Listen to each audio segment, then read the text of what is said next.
여러분들에게는 지금까지 살아오시면서 절대로 잊을래야 잊을 수 없는 이름들이 있으십니까? 아마도 절대로 잊을래야 잊을 수 없는 이름들 기억해 보면 적어도 한두 사람쯤은 다 있지 않겠나 하는 생각이 듭니다. 그게 좋은 기억으로든 나쁜 기억으로든 우리 인생을 살아오면서 잊을래야 잊을 수 없는 이름들이 우리에게 다 있을 것입니다. 저에게도 있는데요. 초등학교 2학년 때의 선생님을 절대 잊을 수가 없습니다. 우리는 굉장히 콜게 콧질질 흘리는 그런 꼬마들이었지만은 언제나 선생님 집으로 초대해서 밥도 해주시고 같이 놀아주시던 정말 만년 따뜻한 누님 같은 오정희 선생님, 선생님 잊을 수가 없고, 또 제가 고등학교 시절에 택시비를 주어가면서까지 그 귀한 시간을 내서 저에게 공짜로 영어 공부를 가르쳐 주셨던 고대 의대 박영철 선생님, 그런 분 잊을 수가 없고요. 지난번에도 설교 시간에 한번 말씀드렸지만 저의 전도사 시절 설교 향상을 위해서 돈가스까지 만들어 주시면서 그렇게 애써 주셨던 지병구 장로님, 이런 분들 절대 평생 잊을 수 없는 그런 이름들입니다. 그 외에도 수많은 이름들이 있지만 다 거명할 수가 없는 아주 귀한 분들이 계십니다. 여러분, 저와 여러분들은 다른 사람들에게 어떻게 기억이 되어질까요? 오늘은 한번 이 말씀을 한번 듣고자 해요. 저와 여러분의 이름은 다른 사람에게 어떻게 기억되어질까? 여러분, 저와 여러분의 이름은 하나님 앞에는 어떻게 기억이 되어질까요? 성경을 보면 하나님께서 내가 너의 이름을 분명히 안다고 말씀하시는 성경 인물들이 많이 있어요. 대표적으로 모세죠. 하나님이 모세에게 뭐라 그래요? 내가 너를 이름으로도 알미라 말씀하시죠. 우리 말씀을 같이 읽어볼까요? 시작. 여호와께서 모세에게 이르시되 내가 말하는 이 일도 내가 하리니 너는 내 목전에 은총을 입었고 내가 이름으로도 너를 알미니라. 그래서 하나님이 모세를 부를 때 언제나 다정하게 따뜻하게 모세야 모세야 이렇게 부르시죠. 내가 이름으로도 너를 안다는 거예요. 모세뿐만 아니죠. 아브라함을 부를 때도 마찬가지입니다. 아브라함아 아브라함아 이름을 부르시죠. 그 외에 많은 성경 인물들이 있어요. 근데 여러분, 정반대의 경우도 있죠. 마지막 날에 내가 너희를 도무지 알지 못한다는 이야기를 들을 사람도 있다고 예수님 말씀하시죠. 마태복음 7장 23절입니다. 시작. 그때에 내가 그들에게 밝히 말하되 내가 너희를 도무지 알지 못하니 불법을 행하는 자들아 내게서 떠나가라 하리라. 22절부터 읽어보면 마지막 날에 있을 사건에 대해서 주님 말씀하세요. 분명히 내가 너희를 모른다고 할 사람이 있다는 거예요. 근데 충격적인 건 뭐냐 하면 이 주님이 모른다고 하는 사람들이 주님을 전혀 모르는 사람들이 아니라고 하는 겁니다. 22절입니다. 시작. 그날에 많은 사람들이 나더러 이르되 주여 주여 우리가 주의 이름으로 선지자 노릇하며 귀신을 쫓아내며 주의 이름으로 많은 권능을 행하지 아니하였나이까 하리니. 주님이 모른다고 하는 이야기를 하는 대상이 주님의 이름으로 일까지 한 사람들이다 라는 말씀은 대단히 충격적이죠. 사랑하는 여러분, 간절히 바라기는 마지막 날 우리가 주님 만나게 될 때 주님께서 저와 여러분을 보시면서 따뜻하게 이름을 불러주면서 내가 너를 안다, 그런 복된 주님의 음성을 들을 수 있게 되기를 주님의 이름으로 축복합니다. 그보다 더 귀한 복이 어디 있겠냐는 거예요. 주님이 나를 알아주신다면, 주님이 내 이름을 불러주신다면 그보다 더 큰 복은 없을 거다라고 하는 것입니다. 여러분, 오늘 우리가 읽은 에스라 8장 오늘 본문에도 여러 이름들이 기록이 되어져 있죠. 이 이름들이 어떤 이름들이냐 하면 BC 458년, 예수님 오시기 전 458년 이스라엘 역사에 실제로 있었던 일입니다. 458년에 에스라서를 쓴 에스라와 함께 페르시아에서 고국인 예루살렘으로 돌아온 귀한 자들의 명단이에요. 1절에 그걸 잘 얘기해주고 있죠. 시작. 아닥사스다 왕이 왕위에 있을 때 나와 함께 바벨론에서 온 족장들과 그들의 계보는 이러하니라. 나와 함께 바벨론 포로로 끌려갔다가 그 바벨론 제국이 페르시아 제국에게 점령당하면서, 그러니까 페르시아에서 돌아온 건 바벨론과 돌아온과 똑같은 거예요. 바벨론에서 돌아온 족장들과 그들의 이름들이 이렇다라고 오늘 본문에 기록하고 있는 겁니다. 자, 그런데 이 계보, 이 명단들을 자세히 들여다보면 이건 단순히 귀한 자들의 명단이 아니고요. 하나님이 존귀하게 기억해 주시는 이름들이요, 이스라엘 역사에 길이 기억될 이름들이다라고 하는 겁니다. 왜냐하면 이 이름들은 하나님의 뜻에 순종하기 위해서, 하나님의 부름에 응답하기 위해서 안정된 삶을 버리고 아주 험난하고 고생길을 선택한 사람들의 명단이기 때문에 그렇습니다. 하나님의 뜻에 따라 살기 위해서 안락하고 안정된 삶을 버리고 험난한 고생길을 선택한 사람들, 이 사람들이 바로 오늘 본문에 기록된 사람들의 이름이에요.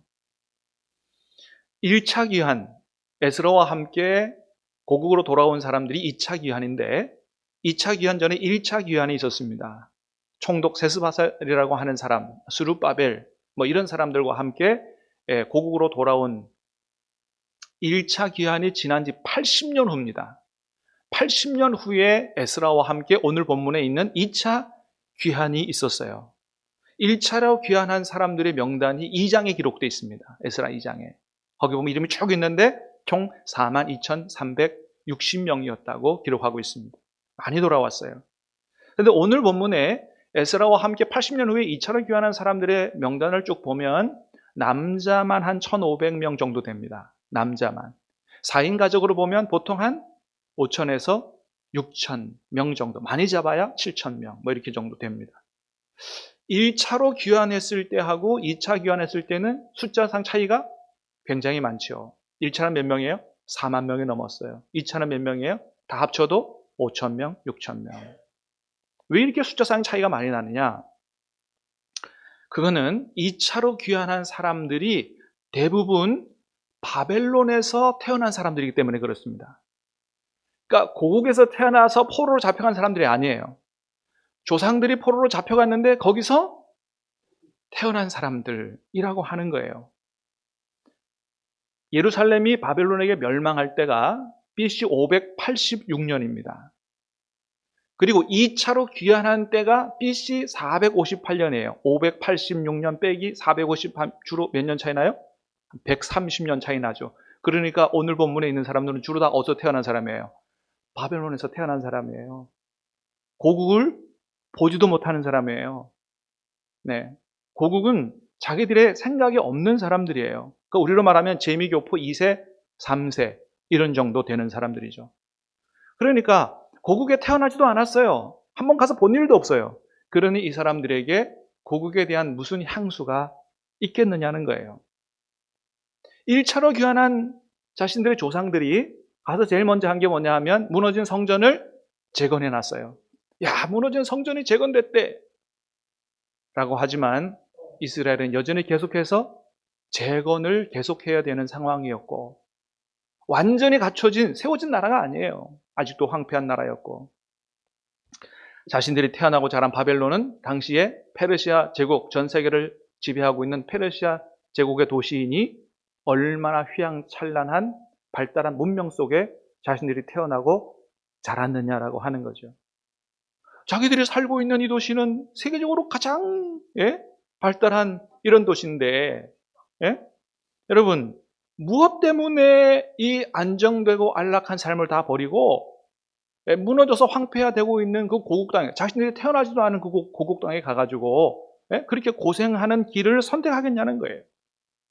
그래서 오늘 읽지 않았지만 15절에 보면 돌아가는 2차 귀환길에 레위인조차도 하나도 없었다 그랬어요. 한번 같이 보겠습니다. 시작. 내가 무리를 아화로 흐르는 강가에 모으고 거기서 3일 동안 장막에 머물며 백성과 제사장들을 살핀즉 그 중에 레위 사람이 한 사람도 없는지라. 돌아가는 길을, 이제 돌아가는 명단을 확인해보고 에스라가 점검해보니까 레위 사람이 하나도 없다는 거예요. 여러분, 레위 사람들이 어떤 사람들이냐 하면, 레위 사람들은 본래 세상 직업을 갖도록 돼 있지 않고 하나님의 성전에서 하나님의 일, 제사 드리는 일, 하나님의 일에 전무해야 되는 사람들이 바로 레위인들이에요. 하나님의 일을 자기 직업 삼아 해야 되는 사람들이 바로 레위인들이에요. 자, 그렇다고 보면 고국에 무너진 성전이 재건됐다. 하나님 앞에 제사를 드려야 된다. 그러면 그 누구보다도 먼저 짐 싸가지고 고국으로 돌아가야 될 사람들이 누구예요? 레위인들이죠. 근데 레위인들이 하나도 없었다는 거예요. 왜 없었을까요?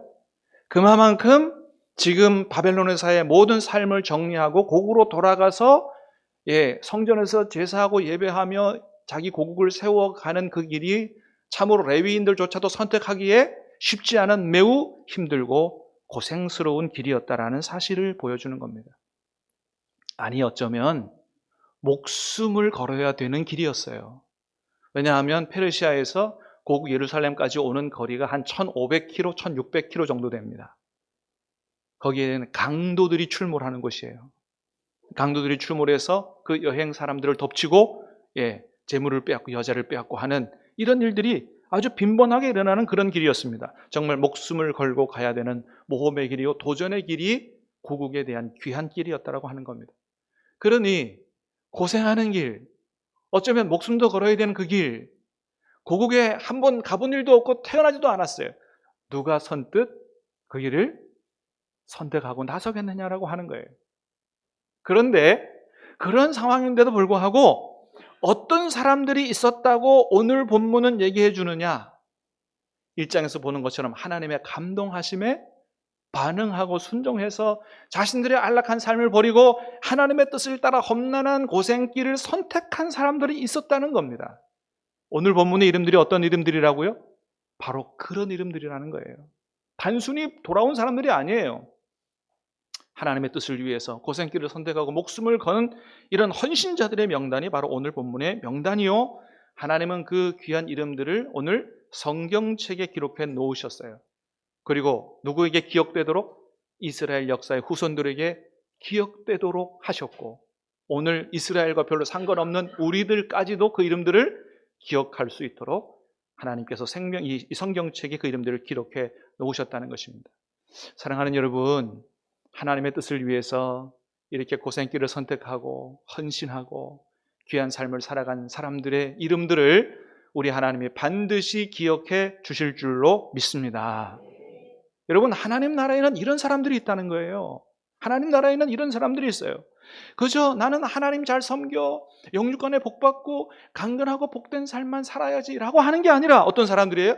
주님의 뜻이라면 고생길이라도 힘든 길이라도 나는 순종하고 그 길을 가겠다고 선택하는 사람들이 있다라고 하는 겁니다. 여러분, 대표적인 사람이 바울이라고 할 수 있어요. 바울은 예수님 안 만났으면 유대교에서 아주 출세 가도를 달릴 만한 그런 사람이었어요. 그는 로마 시민권자입니다. 우리로 말하면 미국 시민권이 있어요. 또 헬라어에 능통했어요. 영어에 능통한 사람이에요. 가말리엘 문화에서 율법을 공부했습니다. 가말리엘 문화는 율법의 3대 학자 중에 하나예요. 우리로 말하면 서울대, 연고대 정도 나온 사람이라는 거예요. 이 사람이 얼마나 자기 소신과 이런 어떤 신념이 뚜렷하고 자기가 확고하다고 생각하는 것은 목숨 걸고 하는 사람. 그래서 예수님은 하나님 앞에 십자가 달려 죽어서 하나님 앞에 저주받은 사람인데 그리스도라고? 정신 나간 놈들이다. 이래가지고 막 그리스도인들을 잡아 죽인 이런 사람이거든요. 자신의 신념을 따라 아주 헌신되게 뜨거운 열정 가지고 사는 사람이에요. 뭐 해도 성공할 사람입니다. 그런데 예수님 만나고 어떻게 살았어요? 모든 세상의 출세와 성공을 다 버리고 고생하며 평생 험난한 십자가의 길을 간 사람이 바로 바울입니다. 저에게는 손 아래 동서가 하나 있는데 춘천에서 지금 목회를 하고 있습니다. 제가 제 아내하고 결혼할 쯤에 먼저 결혼했어요. 저보다 손 아래지만 나이는 저보다 많아요. 처제와 결혼을 했어요. 어디에 근무하고 있었냐면 농협에 근무하고 있었습니다. 농협에 은행에서 근무하다 보니까 제가 볼 때 돈을 꽤 잘 벌더라고요. 그때 당시 집에 가보니까 뭐 얼마나 잘 사는지. 근데 어느 날 이 동서가 그 좋은 직장을 그만두고 신학교를 가겠다는 거예요. 이해가 잘 안 되죠. 아니, 지금 IMF 맞아가지고 이렇게 다 힘든데 왜 그 좋은 직장을 버리고 신학교를 가? 예? 근데 결국은 직장 그만두고 신학교 가더라고요. 예. 그래서 신대원 들어가기 위해서 3년을 공부했습니다. 3년을. 그때 당시에 장신대 신대원은 서울대 연고대 나오도 한 번에 들어가기가 어려운 곳이에요. 3년을 공부하는데 어떻게 공부하냐면 가족하고도 헤어져서 서울 올라와가지고 고시원에 들어갔어요. 고시원에 들어가서 아침 6시부터 밤 12시까지 공부하는 거예요. 그러니까 제가 너무 안 돼가지고 우리 집에 들어오라고. 그래서 제가 방 하나 내주고 해서 저희 집에서 먹고 자면서 공부했는데, 예, 잠이라도 좀 편하게 자라고. 3년을 공부하고 합격해서 나중에 목사가 됐습니다. 그렇게 좋은 직장 그만두고 신학교 가서 고생하고 공부했어요. 그 지금 목회합니다. 어떻게 목회하느냐? 개척교회 하느라고 고생을 합니다. 아니 뭐 하려고? 그 좋은 직장 다니면서 돈 잘 벌고 풍족하게 잘 살면 되지. 뭐 하러 그 고생길을 선택하고 지금도 목회하느라 고생하느냐? 왜 그렇게 해요? 하나님이 부르시기 때문이에요. 하나님이 부르심이 없으면 그 길을 왜 가냐 이거예요. 그 하나님의 부르심에 응답하지 않을 수 없기 때문에 모든 것들을 내려놓고 그 고생길을 가고 고생하고 있는 것입니다. 사랑하는 여러분, 우리 주님은 이런 귀한 종들의 이름을 반드시 기억해 주실 줄로 믿습니다. 근데 여러분, 목회자들만 그렇게 하겠냐는 거예요. 우리 평신도들 중에서도 하나님의 부르신 자리에서 묵묵하게 힘들고 어려운 길을 걸어가는 성도들이 있습니다. 예, 그게 별로 돈도 안 되고, 예, 무거운 짐만 지고 남들이 별로 알아주지 않아도 정말 십자가를 지고 주님을 따라가는 그 심정으로 그렇게 그 길을 묵묵하게 걸어가는 성도들이 있어요. 여러분, 하나님은 그 믿음의 성도들의 이름을 반드시 기억해 주시고 세상의 영광과는 비교할 수 없는 천국의 영광으로 하나님께서 되갚아 주실 줄로 믿습니다. 여러분, 오늘 이 말씀 앞에 우리도 한번 생각해 보십시다.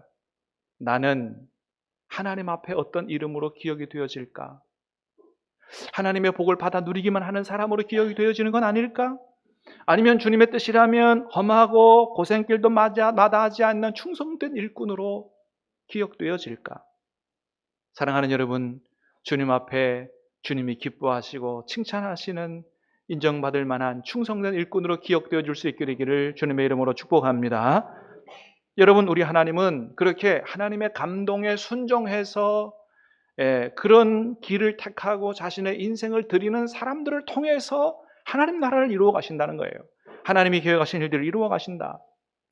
그래서 1차 귀환자들, 자신의 안정된 삶을 버리고 고생길을 택한 1차 귀환자들을 통해서 뭘 이루셨냐면 성전 재건을 이루셨어요. 2차 귀환자들을 통해서 뭘 이루셨느냐? 이제 이스라엘 성도들의, 이스라엘 백성들의 신앙개혁 운동을, 부흥 운동을 일으키셨어요. 3차 귀환자들을 통해서는 무너진 성벽을 재건하여 이스라엘을 재건하는 이런 놀라운 일들을 안정된 삶을 버리고 하나님 앞에 자신을 드린 사람들을 통해서 이루셨다고 하는 겁니다. 사랑하는 여러분, 그 하나님이 우리 하나님이신 줄로 믿습니다. 하나님이 오늘도 우리 안에 역사하시는 줄로 믿습니다. 감동하시는 줄로 믿습니다. 감동하셔서 우리를 일으켜 세우기를 원하신다는 거예요. 누가 이 신암교회의 무너진 기도의 재단을 재건할 거냐 말이에요. 누가 이 신암교회의 무너진 구역을 다시 일으켜 세울 거냐 이거예요. 누가 이 다음 세대의 믿음을 재건해서 신암교회 앞날을 만들어가는 이 초석을 누가 놓겠느냐. 주님께서 우리 안에 감동하시고 우리를 불러 세우시기를 원하신다라고 하는 겁니다. 사랑하는 여러분, 오늘도 우리에게 말씀하시는, 우리를 감동하시는 그 주님의 성령의 감동을 깨달아 알고 순종하여 이사야처럼 주여 내가 여기 있사오니 나를 보내소서 응답할 수 있는 저와 여러분 다 될 수 있게 되기를 주님의 이름으로 축복합니다. 그런 우리를 통해서 주님은 우리 신암교회 역사의 새로운 일들을 이루어 가실 것입니다. 자, 그럼 여러분, 이 사람들은, 오늘 보면 이 사람들 어떻게 그렇게 많은 사람들이 가기 싫어했던, 선택하기 싫어했던 그런 길을 믿음으로 선택할 수 있었냐 하는 겁니다. 어떻게 할 수 있었냐, 이 사람들은.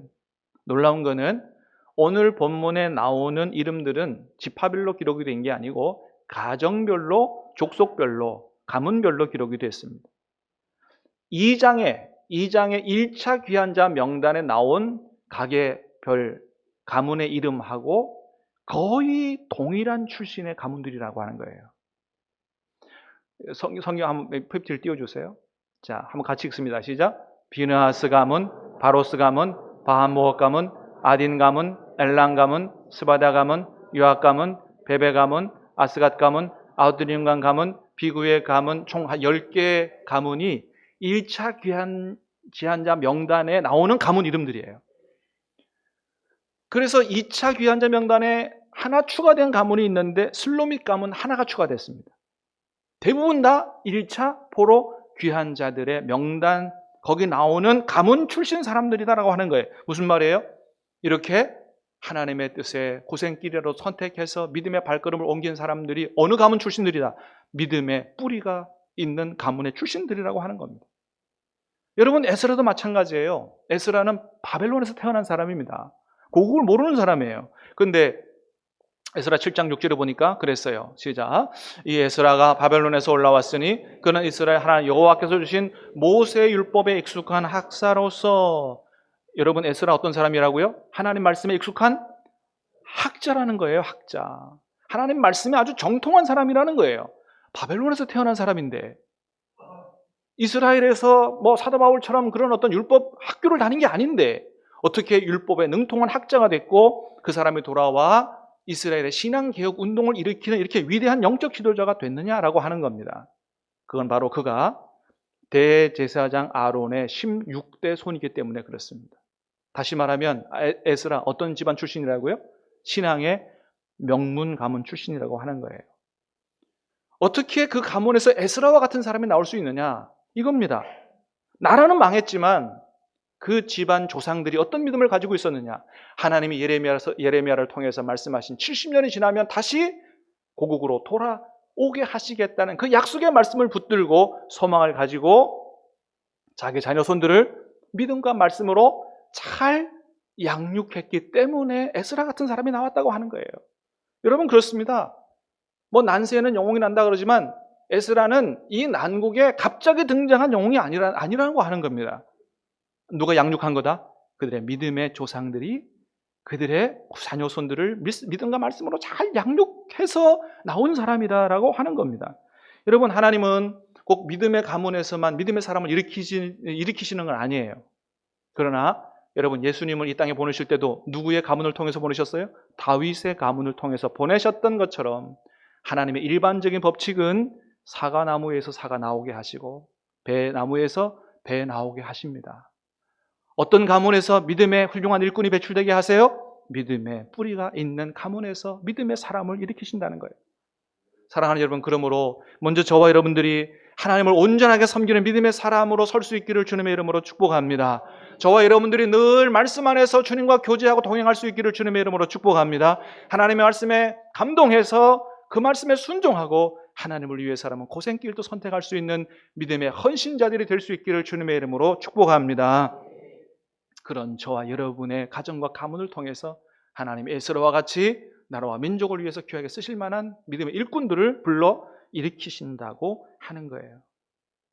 근데 여러분, 오늘 말씀을 다 읽지는 않았지만 8장을 다 읽어보면 그렇게 하나님이 기억해 주시는 이름들이 그렇게 유명한 이름들만 있는 건 아니고 아무도 알아주지 않는 이름들도 포함되어 있다라고 하는 겁니다. 20절의 말씀을 보겠습니다. 시작. 다윗과 방백들이 레위 사람들을 섬기라고 준 느디님 사람 중 성전 일꾼은 220명이었는데 그들은 모두 지명받은 이들이었더라. 자, 거기에 누가 나오냐 하면 느디님 사람들이 나와요. 느디님 사람들. 자, 이 느디님 사람들은 1차 포로 귀환자 명단에도 2장에도 나와요. 거기 보면 같이 보겠습니다. 시작. 느디님 사람들은 시아 자손과 하수아 자손과 답바웃 자손과 느시아 자손과 하디바 자손이었더라. 너무 많아서 44절부터 53절 생략했어요. 느디님 사람들 이름이 엄청나게 많이 기록이 되어 있습니다. 이 느디님 사람들이 어떤 사람이냐? 유대인들이 아니에요. 이방 사람들인데 주로 이스라엘의 포로가 되어 이스라엘 땅에 함께 살던 노예처럼 살던 사람들이에요. 그러니까 유대 사회에서 어떤 사람들은 가장 하층민 사람들입니다.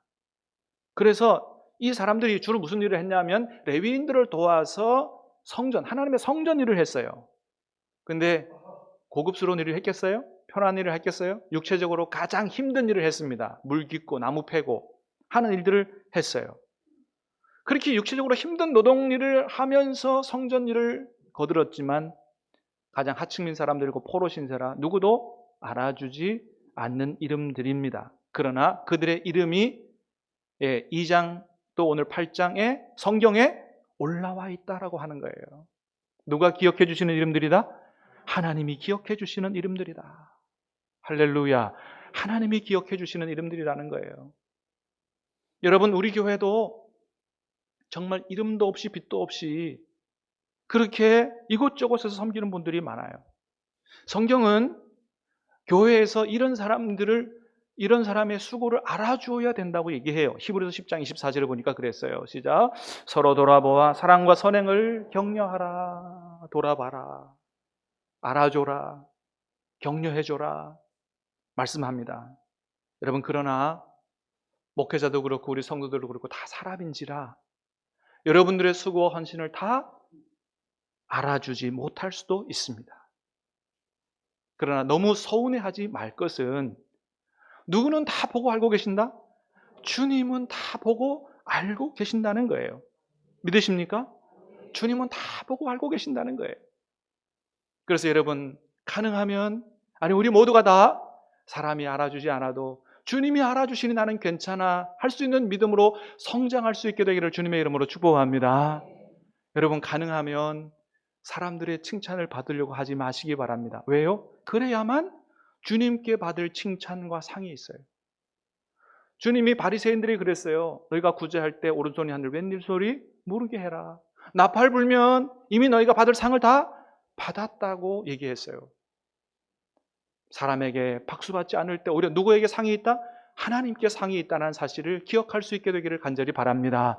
우리는 그 믿음으로 서운한 것도 이길 수 있는 거죠. 여러분, 하나님은 상 주시는 분이신 줄로 믿습니다.